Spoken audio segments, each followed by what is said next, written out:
Sa number 3, ang pagtalana sang pondong kinalantaw isa sa mga rason sa pagkadali sang redistricting bill o kung pagtunga sang Bacolod City sa duha ka mga distrito.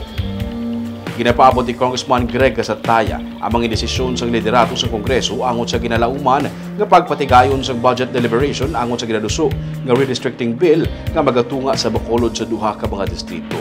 Yara na sa Committee on Local Government ang hagna.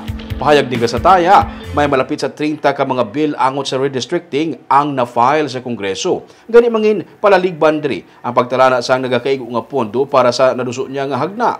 Tuyo sang kongresista nga matigayon ang pagtunga sa syudad sa duha ka mga distrito sa 2025. It's still with the local government committee. They are waiting for the guidelines of the leadership.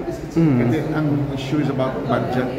You want to start deliberating on one bill, then you also have to deliberate the other also bills related to redistricting.